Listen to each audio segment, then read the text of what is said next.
दोस्तों, आपका फिर से स्वागत है इस हॉरर सीरीज में।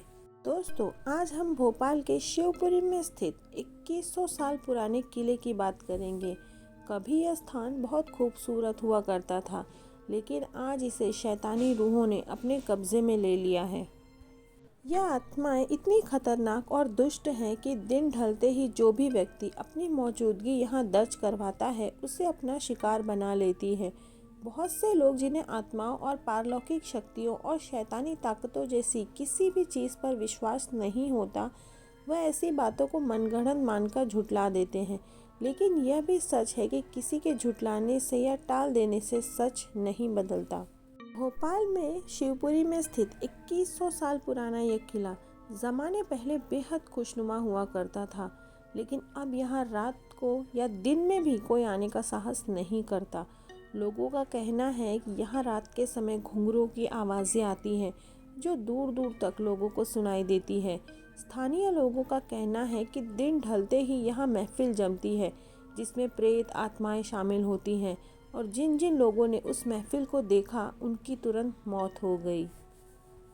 भोपाल के शिवपुरी में एक छोटा सा कस्बा है पोहरी, जहाँ यह किला स्थित है। इस स्थान के बारे में कोई नहीं जानता, लेकिन जब से मीडिया ने यहाँ होने वाली घटनाओं को प्रचारित किया है, तभी से लोगों को यह समझ आने लगा कि यहाँ कुछ ना कुछ तो गड़बड़ ज़रूर है।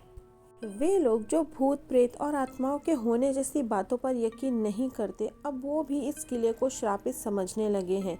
इस स्थान की अपनी तो कोई पहचान नहीं है, लेकिन जब से इस किले के भुतहा होने की बात सामने आई है, तब से लोग पोहरी को पहचानने लगे हैं।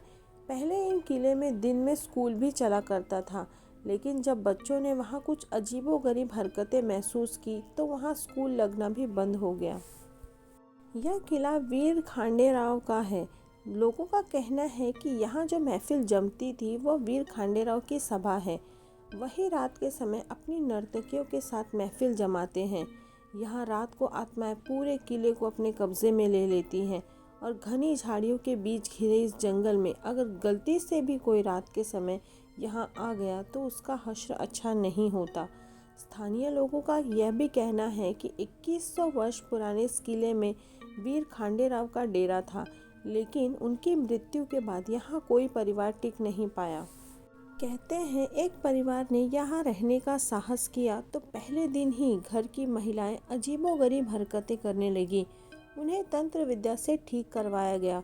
कुछ लोग तो यह भी कहते हैं कि इस किले के भीतर खजाना छिपा है, जिसकी रक्षा यहाँ भटकने वाली आत्माएं करती हैं। लेकिन सच क्या है, ये जानने की हिम्मत आज तक किसी ने नहीं की। तो दोस्तों, ये कहानी तो यहाँ खत्म होती है, तो चलिए आगे शुरू करते हैं एक और कहानी। तो दोस्तों, क्या आपने कभी डेथ वैली के बारे में सुना है? क्योंकि दोस्तों, डेथ वैली के नाम से बहुत कम लोग ही परिचित होंगे। अभी इसके बारे में सिर्फ दबी जुबान से ही चर्चाएं होती रही, लेकिन अब इस वैली का सर शायद बाहर आ रहा है। क्योंकि दोस्तों, यहाँ 700 पाउंड का पत्थर एक स्थान से दूसरे स्थान तक कैसे जा सकता है, जबकि वहाँ किसी और के होने का कोई सबूत नहीं है, और ना ही वहाँ कुछ ऐसा है जो इतने भारी पत्थर को हिला पाने में सक्षम हो। कैलिफोर्निया अमेरिका स्थित डेथ वैली के तैरते पत्थरों की कहानी लोग सदियों से सुनते आ रहे हैं, लेकिन इन कहानियों पर किसी ने भी यकीन नहीं किया। लोगों का कहना है कि इस वैली में स्थित पत्थर यहाँ तैरते हैं। वह अपने आप एक स्थान से दूसरे स्थान तक पहुँचते हैं, क्योंकि इस वैली के भीतर कोई जादुई शक्ति है। लेकिन चमत्कार की अवधारणा को सिरे से नकारने वाला विज्ञान एक बार फिर इस जगह के चमत्कारी होने जैसी बातों को मनगढ़ंत मान रहा है। एक थ्योरी के तहत planetary scientist professor Rolf Lawrence ने यह समझाने का प्रयास किया है कि किस तरह यह पत्थर एक स्थान से दूसरे स्थान तक पहुंचते हैं। प्रोफेसर रॉल्फ का कहना है कि सर्दियों के मौसम में इस वैली के पत्थरों पर बर्फ जम जाती है, और जब सर्दियों का मौसम जाता है, तब इन पत्थरों के ऊपर कीचड़ जम जाता है, तो बर्फ छिप जाती है, और बर्फ के आवरण से जमी चट्टानों को इस स्थान पर बहने वाली तेज़ हवा आगे की ओर धकेल देती है, और देखने वाले को ये लगता है कि रेत में भारी भरकम पत्थर खुद तैरते हुए आगे बढ़ गए हैं।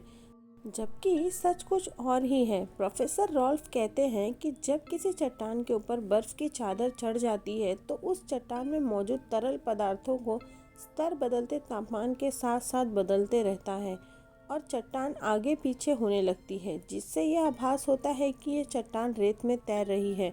आपको यकीन नहीं होगा, इस थ्योरी से पहले लोग इस चट्टान के बारे में बहुत कुछ बोलते थे।